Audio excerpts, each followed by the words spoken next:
Thank you. I'm delighted to be here. I should probably explain the title of my talk. I don't intend my cautionary tale to somehow be a kind of bubble burster in terms of the sort of techno-urban euphoria that seems to be accompanying much of the discourse around autonomous vehicles and their potential for transforming urban form. Rather, the title of my talk comes from a project with which you may or may not be familiar, Super Studios' 1971, sometimes referred to as a dystopian project, but I think that that's too negative a critique of it. They offered 12 cautionary tales for Christmas, but these proposals were actually predicated on what they described as a rebirth of urbanism. What they were actually, in a way, subversively arguing for is imagining what cities might look like if urban planning and kind of wholesale urban design was actually a thing that could happen. And I want to just turn your attention to one part of this project. In their 12 cautionary tales for Christmas, one of the things that they did was to further develop ideas they had already put forward, particularly in their continuous monument project. The continuous monument was, in a way, a kind of rebirth of urbanism in its most incipient form. They were imagining the idea of a kind of, well, you could think of it as a sort of a physical manifestation of the grid, or you could think of it as a megastructure at global scale. And they imagined this continuous building sort of literally encircling the globe. But they had a really critical starting point for that, which I've called your attention to.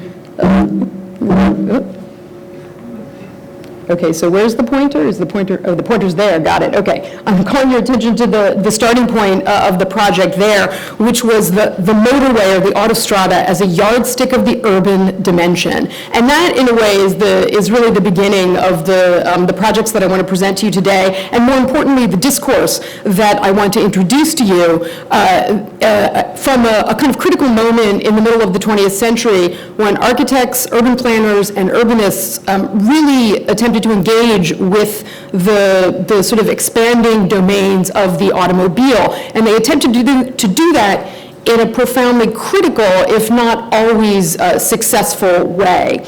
And that also requires a bit more of explanation about my title. Autopia, as many of you may know, is the name that was used to describe the freeway-themed ride at Disneyland that has been a constant of the park since it opened in 1955. We see a photograph of it here shortly after the theme park opened. The title, Disneyland did not make up the title. It already was sort of floating around out there, but it was a neologism combining auto and utopia.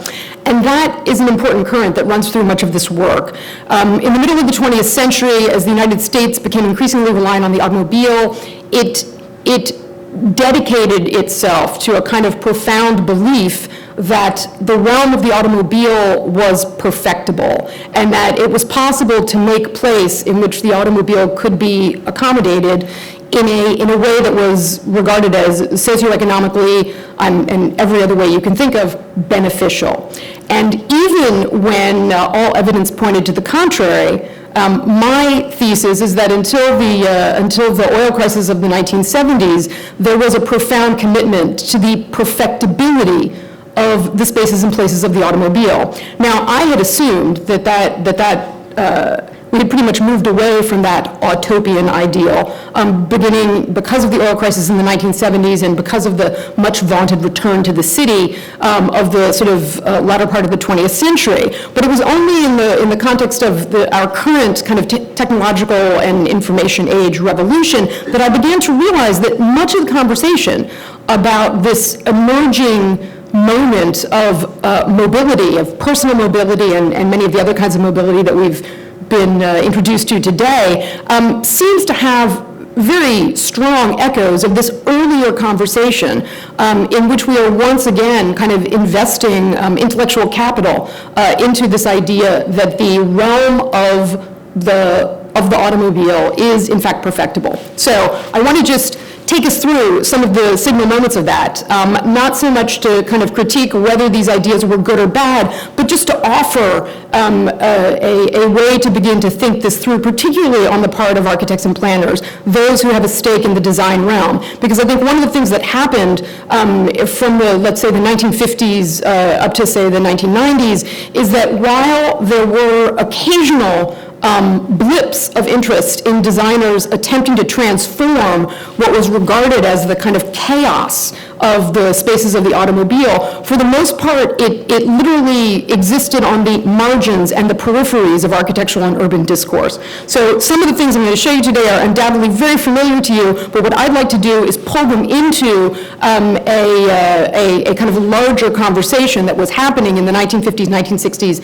and 1970s about how our urban spaces were being transformed by the automobile. Which brings me to the other two images that are on this slide. We see Rainer Banham sitting in a car beneath a billboard that says Rainer Banham loves Los Angeles. This was a publicity photograph for his 1972 documentary, and below that is a still from that documentary that shows us an aerial view of the Los Angeles freeways. Banham, perhaps more than Disneyland, at least with respect to architectural and urban discourse, introduced the idea of utopia into what we might describe perhaps as the common parlance of discussions of cities in the last half of the 20th century. And he did that, I think, in two ways. One was to take Los Angeles, a city that had expanded tremendously over the course of the 20th century, predicated entirely on the automobile. He took it seriously as a distinct urban form and began to make an argument that this perhaps was the urban form of the future. He was not wrong in that respect, because as we know, the sort of attenuated landscapes that we so closely associate with Los Angeles, but that in fact have come to define urbanized areas in much of the developed world, are in fact the most ubiquitous kinds of urbanized landscapes that we occupy. So in some ways, much of Banham's, both in the documentary, Rainer Banham Loves Los Angeles, and then even more importantly, in his book, Los Angeles, Architecture for Ecologies, that came out the year before in 1971, he takes what we could see simultaneously as a sort of ham-fisted view of the relationship of the automobile in the city, but also it's full of very subtle analyses, and I just want to point some of those out to us today. The image that we see here are 3 aerial photographs, all of which were shot by Ed Ruscha as part of his 34 parking lot books, which brings in a kind of important discussion here, which is the influence of pop art and kind of conceptual art in the way in which Banham is framing the changing discourse of the city. In these views for Banham, this is not artwork, rather this is a way of understanding the changed form of the city.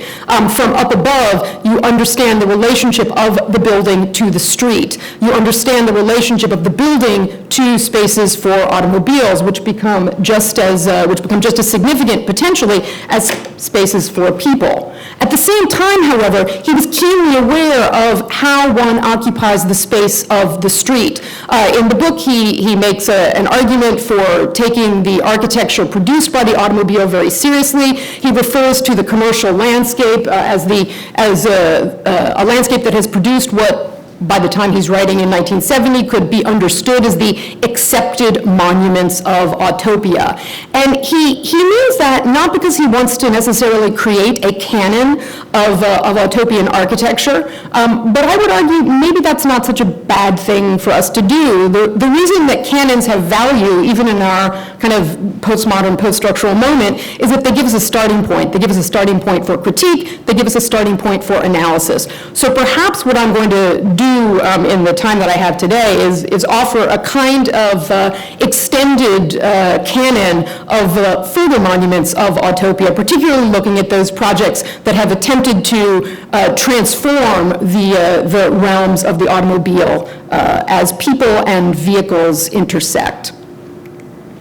Now, what was critical about Rainer Banham's work in the 1970s is that he very pointedly put himself behind the wheel. He made an argument that the only way you can actually understand the transformation that the car is bringing to our urban environments is by putting yourself in the driver's seat. And he doesn't just talk this, he's constantly framing his argument literally through the windshield with his hands on the steering wheel, as we see in these, again, stills from the documentary.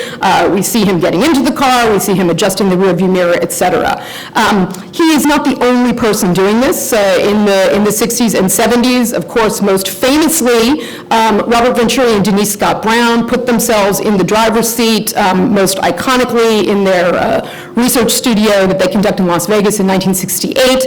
I don't want to spend a lot of time looking at this because, of course, this is perhaps the best known of any of the projects that I'm going to show you today. What Venturi and Scott Brown were attempting to do was actually offer a way of, offer a kind of urban analytics, which is represented in the image on your upper right, that shows you a kind of comparative analysis of different kinds of streetscapes that were experienced at different speeds.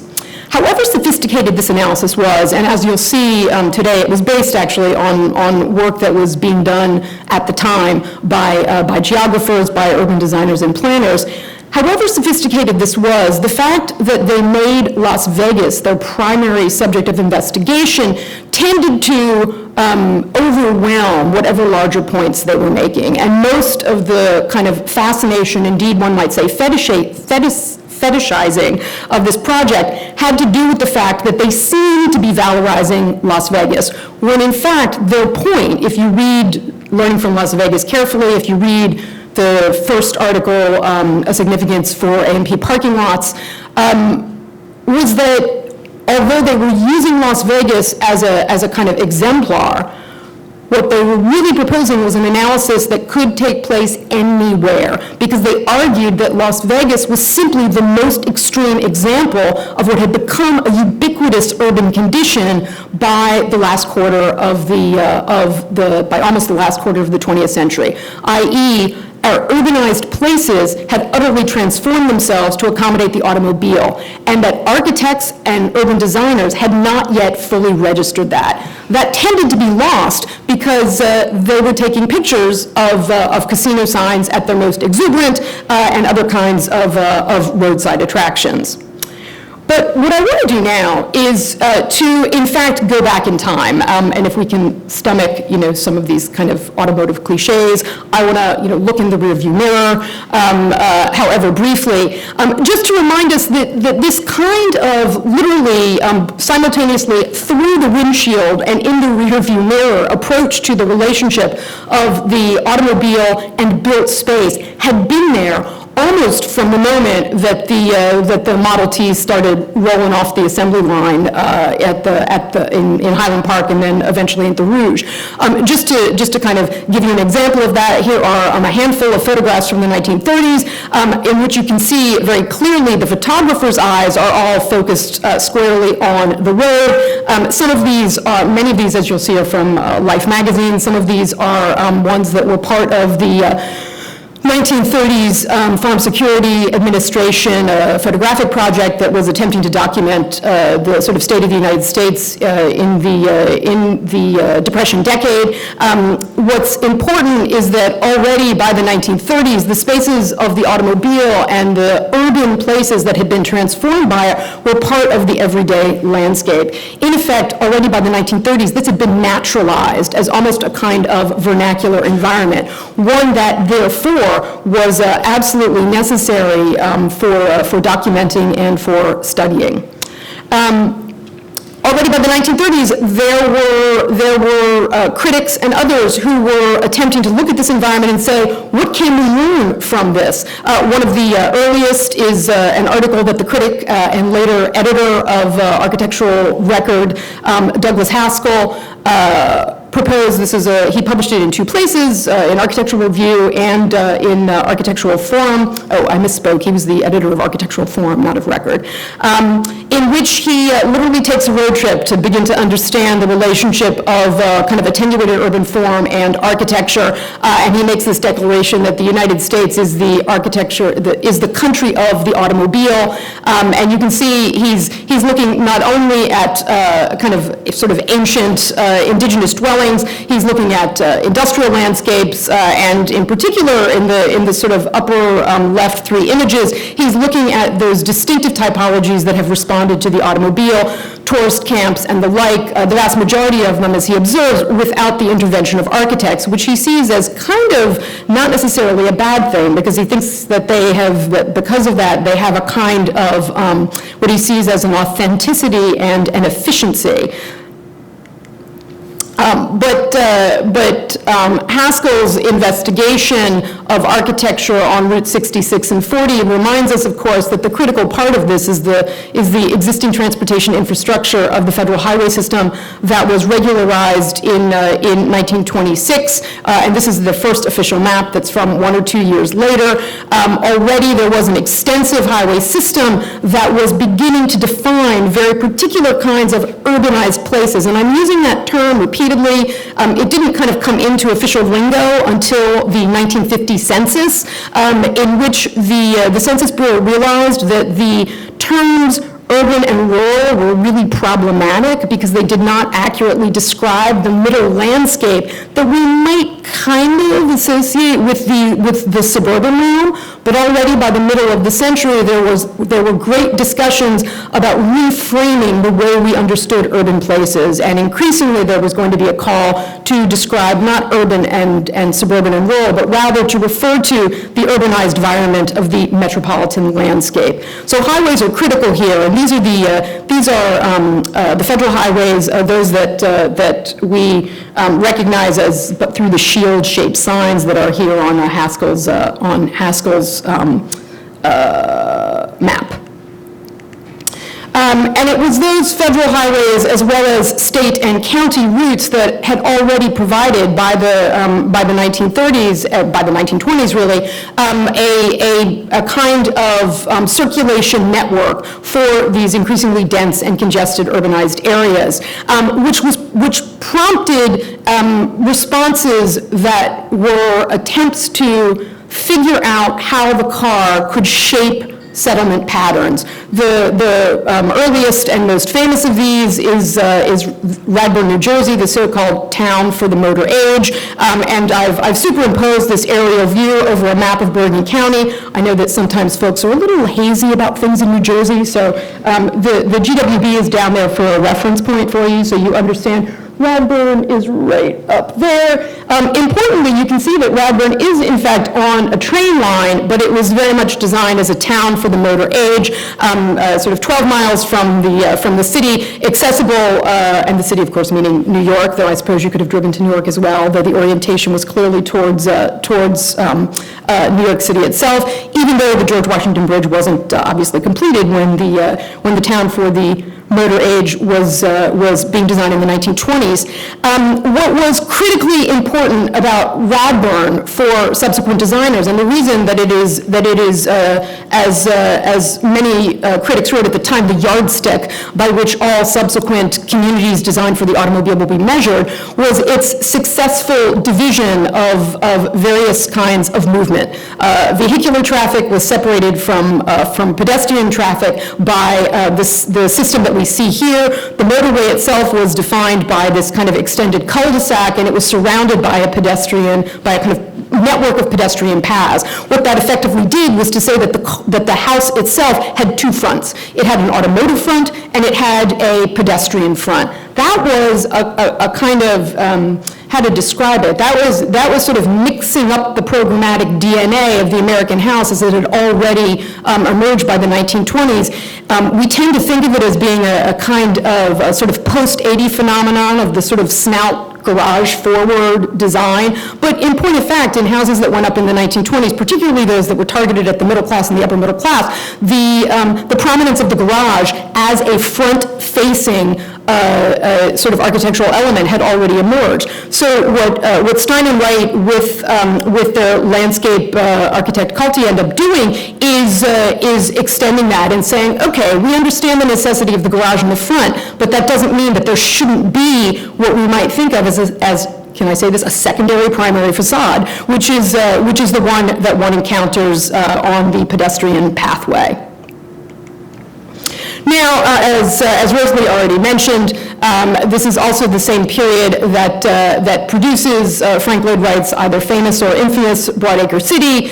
And you know, I come to neither praise Wright nor bury him. I think that what is important about Broadacre is, well, on the one hand, the way that in some ways the project itself prefigured the sort of suburban sprawl that we associate with the post-war period. But I think that what is important about it, and what frequently gets overlooked, is that while Wright was absolutely designing an urban form that was entirely dependent on the automobile, he also was spending time designing those spaces at what we might think of as minute scale. In other words, he understood that even though he was designing for the kind of vehicular movement of the car, he also, and just to point out, we see a photograph of Wright and Olgivana, his wife, here in one of his beloved roadsters. This is before he started driving Lincoln Continentals. All of them painted his familiar kind of Tallias in red, and he was a devout driver, and so he was fascinated, as many of these sort of designers and critics were in the middle of the 20th century. They were fascinated with the automobile as experience, as a kind of new way of comprehending the movement of the body in space. If we tend to think of the project of modernism as one that is interested in and obsessed with a kind of space-time continuum and the moving of individual bodies through, say, the space of an individual house or an individual building, this was taking that same modernist idea and literally putting it on wheels. So one of the things that Wright does in Broadacre City, which he describes as being ultimately the exemplar of the great architectural highway that is extended out to the horizon. And he sees this as a kind of profound expression of democracy. And we might sort of laugh at that kind of equating of highway urbanism with democracy and freedom, but I think we should kind of put ourselves back into the period of the time and understand the way in which access to personal mobility that was promised by the automobile, particularly as they kept getting cheaper and cheaper during the 1920s, really was understood as being personally liberating. And what we're looking at here is just one of those details that I mentioned in which Wright is actually designing a kind of, it's not quite a cloverleaf, but it's a grade separation out in the middle of Broadacre. So this is, in other words, a grade separation kind of out in a very low density development that is nonetheless, given the kind of attentiveness we might find in a much more sort of densely defined environment. In other words, even out there in the middle of nowhere, where the vast majority of highways at this point were not grade separated. The rare exceptions were the one that we see here, the Woodbridge Cloverleaf of 1929. This had been, the Cloverleaf itself had been patented a few years earlier, and this is what is regarded as the first kind of fully functional Cloverleaf ever built. Wright is taking that idea and really exploring what its architectural implications might be. So what we are seeing is that he is designing here sectionally. The cars, he's understanding that the cars are moving on both levels, but note what is also happening here. He's providing a pedestrian way at a highway cloverleaf. If you think sort of randomly of all the times you get on and off a grade separation, inevitably there will be, well, my favorite are the signs in Maine where they say, no pedestrians and no animals ridden, driven, or led. And this is the same, here's Wright saying, what happens if we actually design at the highway scale, but make space for someone on foot. And I think that while we can denigrate many aspects of this project, I think that kind of paying attention to the space of the individual within the larger landscape of the automobile is not to be dismissed so easily. Of course, he continued to fetishize this project. Into the post-war period, this is the later, I like to think of this as the kind of Jetsons version of Broadacre City. Though now, of course, that we enter the era of drones, his sort of personal spaceship approach doesn't seem all that crazy. It was also in the 1958 version of this in which he introduces the kind of goofy car that we see here, that as it was then represented in a popular magazine at the time. In terms of technology, this is a car that's actually based on tractor technology, so you're sort of in the front, like holding a tiller, making it move, but just to show us the degree to which even sort of to the very end of his life, Wright remained really interested in the way in which the automobile intersected with architecture and urbanism.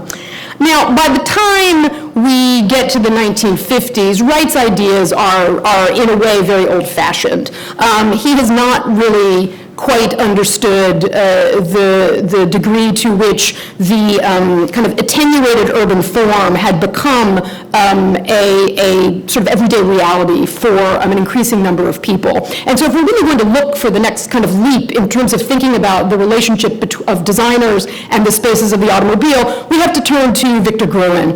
Now, Gruen is generally best known as the so-called father of the shopping mall. That begins, of course, with his shopping center projects. We're looking here at Northland outside of Detroit that opens in 1954. This is still an open-air shopping center, but nonetheless it sort of anticipates what's going to become the shopping mall. And I've kind of paired that with an image from the same time that comes out of his office, which was for the California Stylist, and it shows a sort of housewife kind of going about her business on what looks to be a kind of it actually doesn't look like a California highway. It looks like a parkway in Westchester. But nonetheless, I mean, this idea of framing the way you're thinking about the attenuated landscape through the windshield. And what's important about this is that Gruen really he was not thinking from a bird's eye view. He literally is thinking about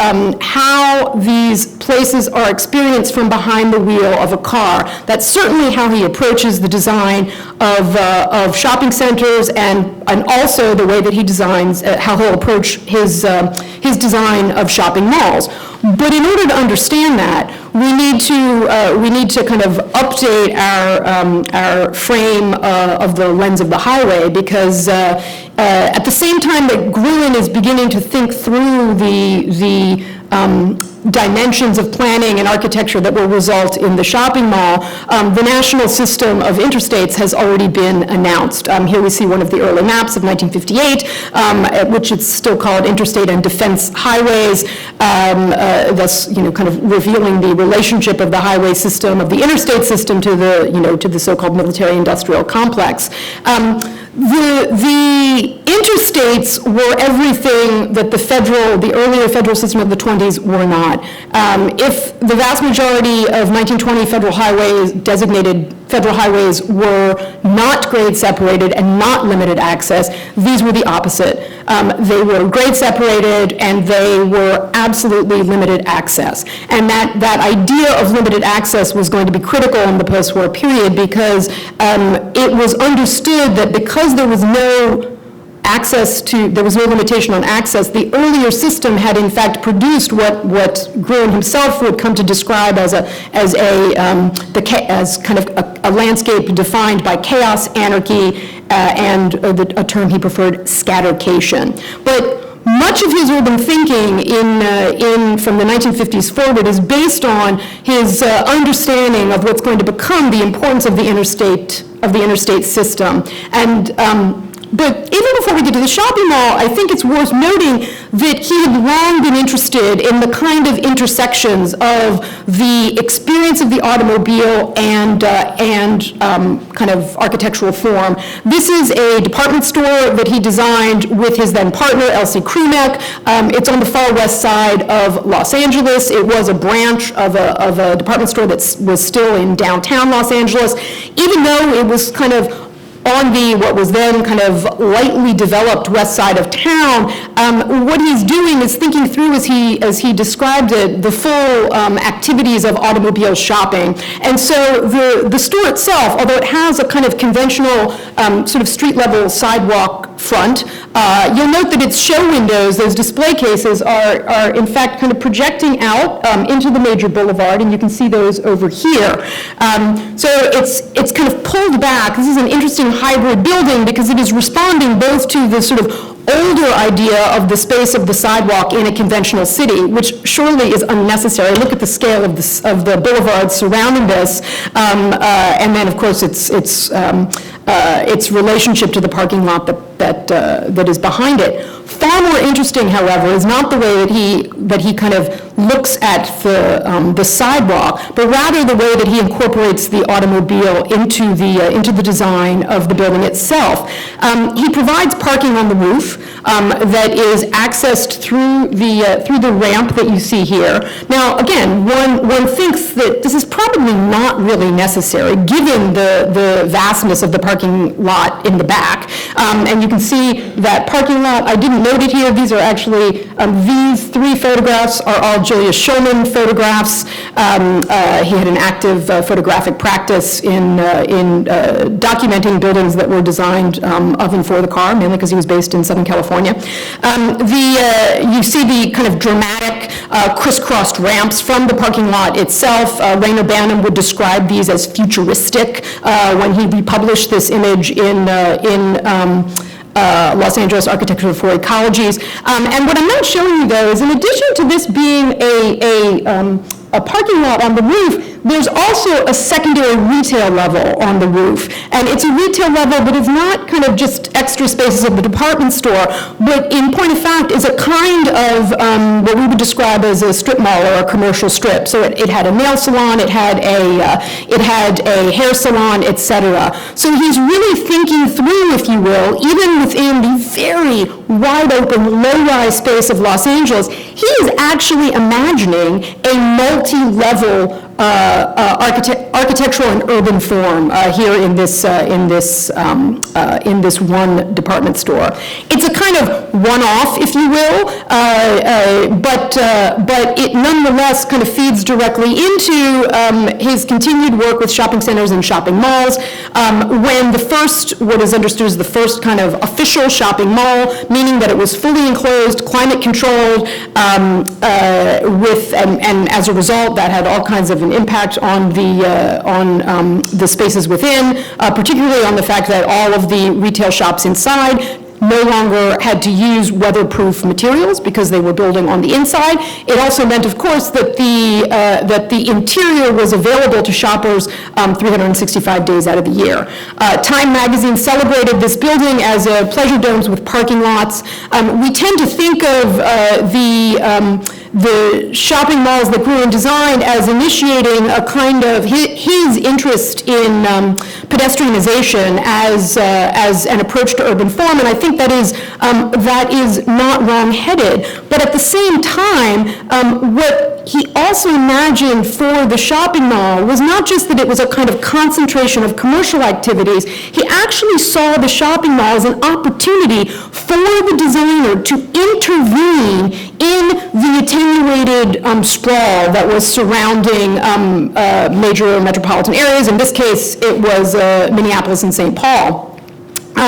And the terms that he used here, sub-cityscape, that should actually have been in quotes because that's his term. He began to define the distinctive, as he called them, scapes of the motor age. There was a conventional cityscape, and then there was a conventional landscape, but he argued by the second half of the 20th century, there had emerged a whole variety of other kinds of scape morphologies, if you will. The sub-cityscape was that kind of uncontrolled commercial landscape that had grown up along those earlier highways, and they existed both sort of kind of starting at the urban periphery and then extending out into the highway. For Gruen, that was as serious an urban problem, the sub-cityscape, as was the potential and continuous decline of the older urban center. In both cases, he argued, what was needed was, as he defined it, community coherence. And so the shopping mall was not just an attempt to kind of get you to kind of come and spend more money because you were in this sort of lovely environment. And I will point out, these were in fact lovely environments. It's hard to understand that now, as most of his early shopping malls have been I guess junked up would be the best way to describe them. But these really were a kind of masterful orchestration of modernist architecture, of planning, of graphics, in this case of sculpture. Harry Bertoia was responsible for the so-called gold trees that you see. You can just see them in the background there. These really were an attempt to create place and community in the sea of sprawl at which such placeness did not, in his perception, exist. And it's why, in the kind of later versions of these, he became really interested in including not just sites for retail, but also in non-denominational and multi-denominational chapels, in community meeting rooms, and also eventually in including kind of mid-rise so-called professional buildings where doctors and dentists might have their offices. So really an attempt to make place where there was none. And the degree to which dead malls in many parts of North America are in fact now being invested with other kinds of community-related activities, whether they are from kind of community colleges to various sorts of mobile courts, et cetera, I think indicates the way in which he was not far wrong in that kind of analysis. The shopping mall, of course, and his work at Southdale also provides the impetus for his only kind of partially realized plan. Well, most people would argue that it was not implemented, plan for the redevelopment of the core of Fort Worth, Texas. His argument was that if you, in fact, pedestrianized Fort Worth, not just by eliminating automobiles, that was never the answer, but by eliminating automobiles in the core and simultaneously accommodating vehicular movement elsewhere. That was the sort of missing part of pedestrianization schemes as they were proposed in the 60s and into the 70s, that you couldn't just close streets to traffic. You had to actually create opportunities for the traffic to go somewhere. What we're seeing here is a kind of aerial view of the center of Fort Worth as it existed. His scheme on the upper right, all of those green spaces are sort of understood as sort of park spaces and garage spaces, all of these things combined together to create what he imagined was going to be a kind of ideal city of the future. He wants to banish the private car, and also, I should say, the private car with a combustion engine, because he's imagining, especially, and this is in the upper right, he's imagining shuttles that will take you from the parking garages into the center of the city that are battery powered. So he's already kind of thinking ahead, if you will, to that kind of technology. We're also looking at a view of the kind of the sort of from the peripheral freeway, the kind of belt around the city that was in fact essentially built, that would allow you to go easily into a sort of great parking plaza would be the best way to describe it. It's not a parking lot or a parking garage in a conventional sense. Rather, it is an attempt to, as Gruen put it, to give the automobile its urban Lebensraum. He thought that the car needed its kind of natural range, and that we had not yet in urban form actually properly designed spaces to accommodate it. If you recognize the importance of the automobile to urban form in the 20th century, you might, in fact, be able to reclaim the city itself. And that's certainly what we're seeing here. This might be my favorite image from the Fort Worth plan, in which you see all of these, of course, very bougie people in their glamorous clothes kind of getting out of their cars, and that place where they're leaving their cars is somehow kind of, fully in view with this kind of multi-level, fully occupied, dense with activities, remade urban area that will eventually give way to the pedestrianized corridor we see over there. Places for parking, pedestrianization combined with full connection from one point to another. Our knee-jerk tendency is to think of skywalks as being things that kill urbanism, but that's only the case if there aren't enough people. What Gruen was imagining was the possibility of a completely revitalized core in which there would be sufficient numbers of people to occupy all of these different levels of the city. Now, he was not the only person at the time who was fascinated by the possibility of accommodating the automobile in a way that can best be described as having civic grandeur. Lou Kahn is doing exactly the same thing in the middle of the 1950s. This begins with a 1952 traffic study, and I'm afraid that this image is not quite sharp enough for you to really see that what he's doing is kind of looking at Center City, Philadelphia, and kind of obsessively analyzing traffic flows and reimagining traffic flows. I always think that what he's doing is, vehicular movement is indicated by small arrows, and it creates a kind of pulsating image. I like to think of it, it's sort of like, the Mondrian Broadway Boogie Woogie, right, where he's looking up from above at the kind of pulsating of vehicular movement. That's kind of what Kahn and others who are doing these kinds of studies in the 50s are doing. They're imagining the movement of cars not simply as something negative and traffic to be dealt with, but as something that is part of the kind of vital rhythms of the urban center in the second half of the 20th century. And it was up to the architect or the urban designer to, in fact, orchestrate that movement of cars through the city, but also into a new kind of monument that Kahn described as the architecture of stopping. And so, why was it so crazy? If in an earlier era we understood that the train stations were profound civic gateways, why did it seem so nuts that a parking garage could not, in fact, be the same thing? And that's what he begins to do through these other projects, both the parking dock of 52 and then a whole series of parking docks in his Civic Center Forum project of 1956. All of these are unrealized.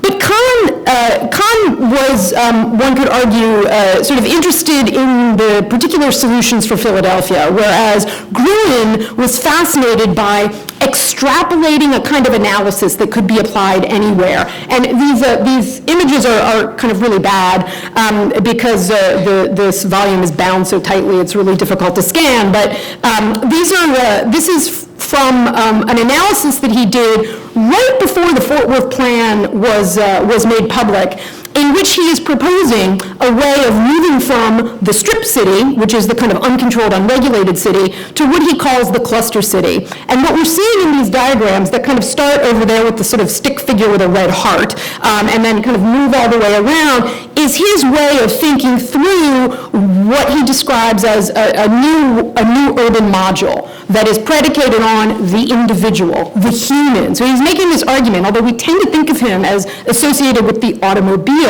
For Gruen, the way you accommodated the automobile was by rethinking planning and getting back to its human basis. His argument was that we weren't planning. Two, we were just kind of giving over everything to the automobile without actually simultaneously designing for humans. So what he's proposing here is, the human module, a couple of human modules makes up a family, a couple of families make up what he sees as a cohesive social unit, and then those keep getting linked until you end up with a series of clustered forms.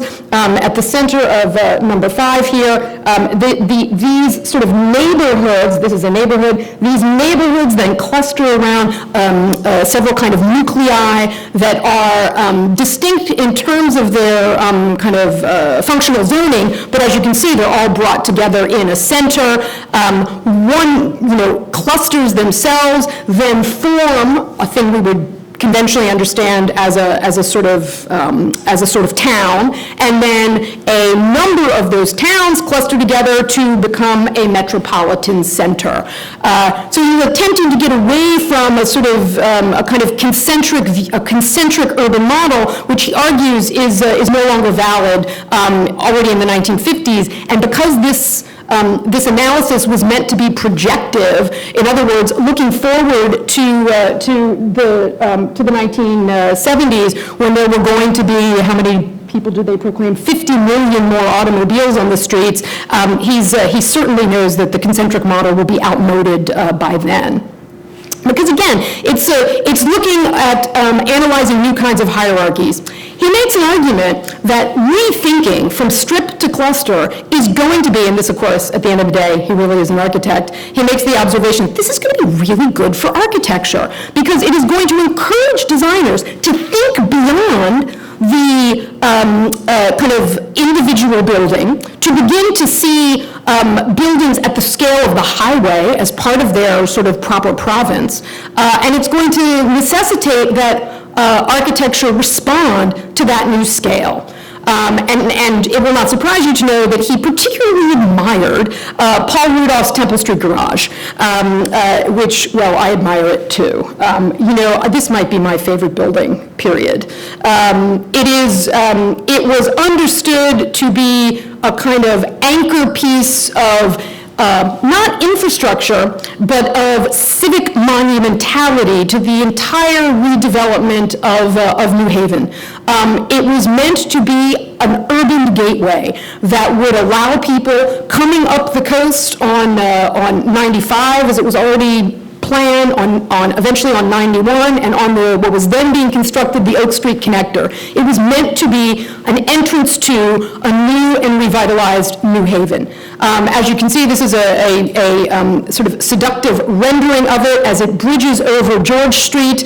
It had space for some 1,700 cars. It had office space for garage managers, and importantly, it had retail at the street level. So thinking through kind of how to accommodate cars in cities, Rudolph, like Kahn, like Gruen, argued that we needed to think about garages as a new kind of urban monument.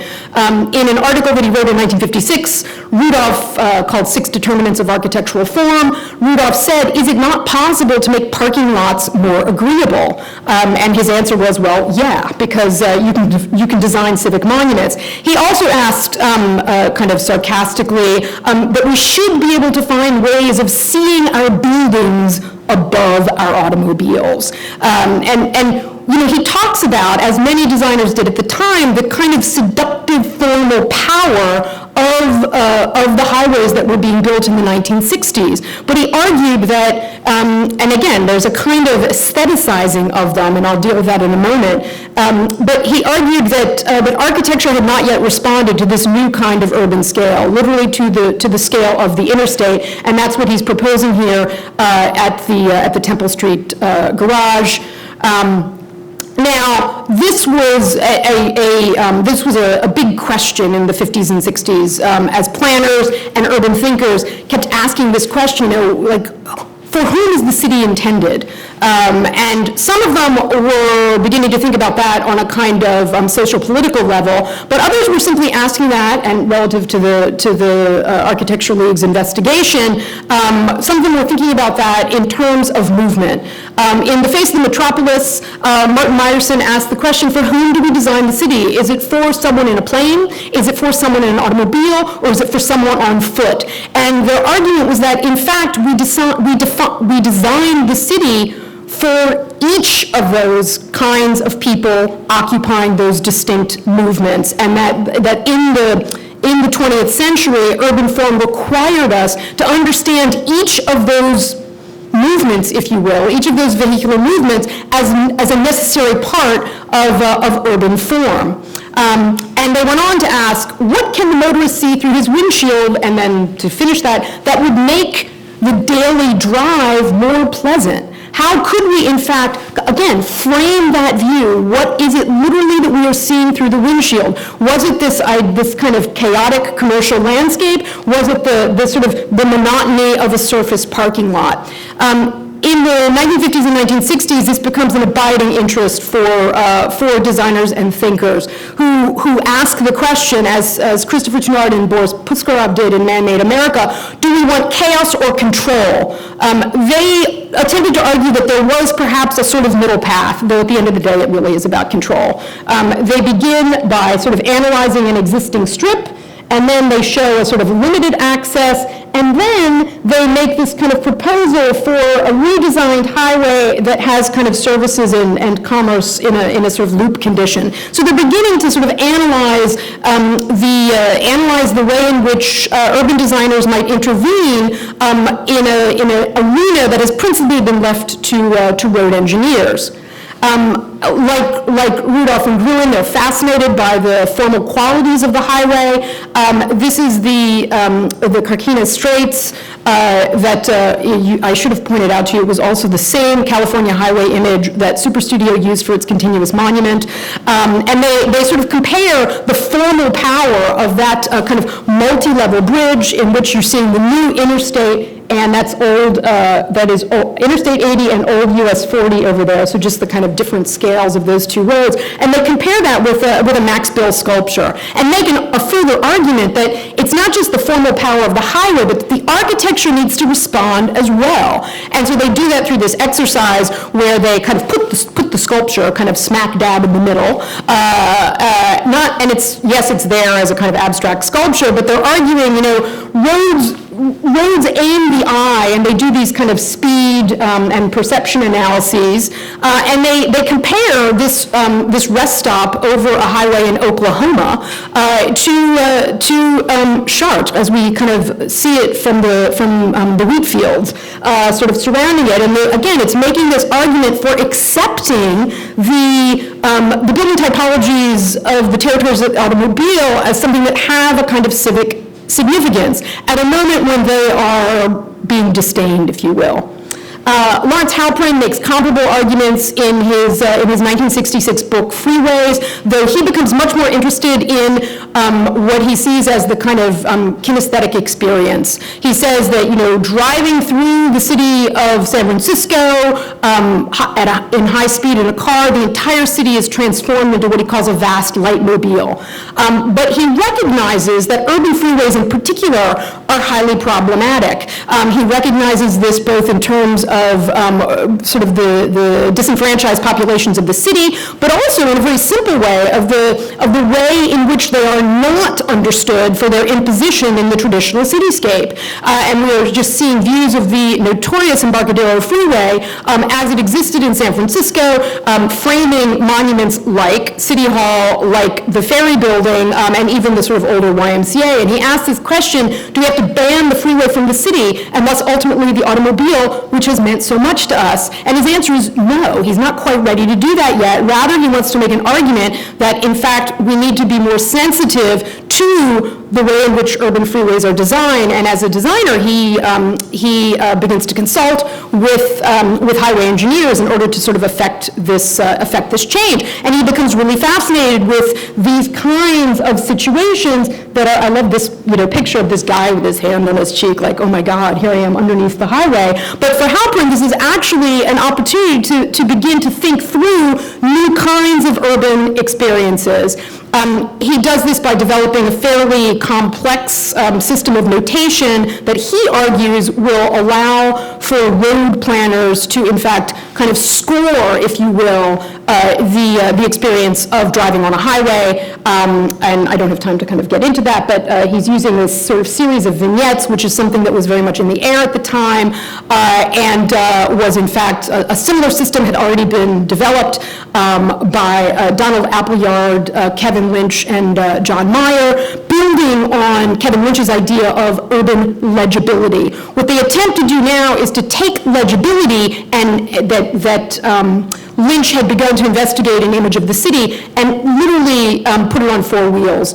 And so in this book, which we see them here, this is on the east side of New York, driving towards the sort of slab of the Secretariat of the UN, they begin to sort of think through what does it mean to literally experience the view from the road, and they too offer a kind of a set of highway analytics, if you will, for how we can think that through. Much of it is kind of inscrutable with respect to it actually being a deployable system, except for this idea of creating transportation vignettes or experiential vignettes, both through photography and through sketches.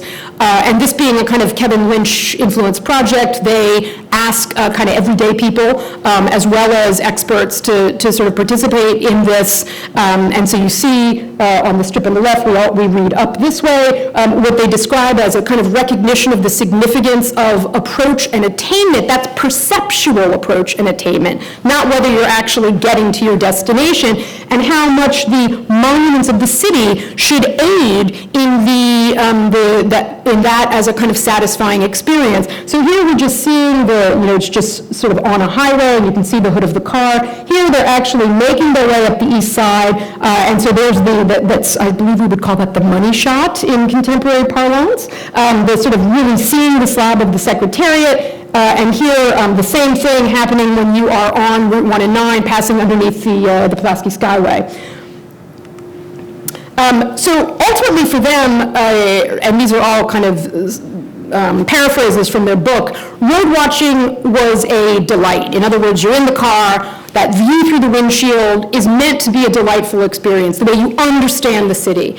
They too saw it as something that was experienced emotionally, intellectually, bodily, as a kinesthetic experience, something that was like the thrill you got when you were on a roller coaster. They also went even further and described and made an argument, again, as others had at the time, that automotive space needed to be understood as an extension of self. Part of this was an argument about removing urban discourse solely from the domain of the pedestrian, the valorized pedestrian, who if only we would transform our cities into some kind of sort of latter-day European plaza or piazza, we would somehow solve all of our problems. They argued that that was just not viable, and that what had to happen was that we had to consider the driver and automotive space itself as being as urbanly significant as the spaces that we conventionally celebrated when they belonged to the pedestrian. So all of these things were deemed as positive. Of course, then there were those highways that were regarded as probably the opposite of that. The Embarcadero Freeway was one, and the freeway revolt resulted in it being taken down. And of course, a comparable revolt meant that the Lower Manhattan Expressway, a project of Robert Moses that I'm sure all of you have heard of, that this project was also stopped through community activism, which we're sort of seeing depicted here in that banner, No Expressway Through Our Homes. This is the project that notoriously, as you can see on the image on the upper left, would have obliterated almost the entirety of the cast iron district of Soho, as it created a kind of express corridor across Lower Manhattan, basically connecting the Lower East River bridges with the Holland Tunnel, which for all intents and purposes was in fact a real choke point. This is a view of truck traffic at the tunnel in the 1950s. The project was finally killed in 1962. This is one of the idealized images from the brochure of 1959. The protesters claimed that if this went through, the city, our great city, will suffer irreparable damage. That was undoubtedly true, but it did not mean that it did not also offer an opportunity for urban investigation. And Paul Rudolph produced a project in which the Lower Manhattan Expressway is an opportunity for exploring what he calls the city corridor. And now, as we've seen in these other projects, transportation was understood not as something that architects don't deal with, but as a critical organizing event, an opportunity to create what he called a topographic architecture in which a kind of hierarchy and multi-level scale was absolutely at work that allowed you to fully experience the city almost in the same way that was possible in those early kind of 1920s fantasies of what it meant to live in a skyscraper metropolis. He argued for a hierarchy of building types, and significantly, he also imagined, and I'm going to just get to my last slide, he also argued, and this is, I think, perhaps an overlooked issue in this project, he also argued for the potential preservation of the existing environment. And in fact, the project itself, though it does have these towered forms at the bridges, scales down towards the inland of the island, and as he imagined it, as we see in these renderings on the right, he hoped to preserve the cast iron, much of the cast iron fabric around Broome Street and Spring. So I leave you with this kind of survey of projects in order to think about the way in which, and perhaps also to sort of say, to encourage a level of design engagement with what might be the new ideas about the perfectibility in the places of the automobile. Thank you.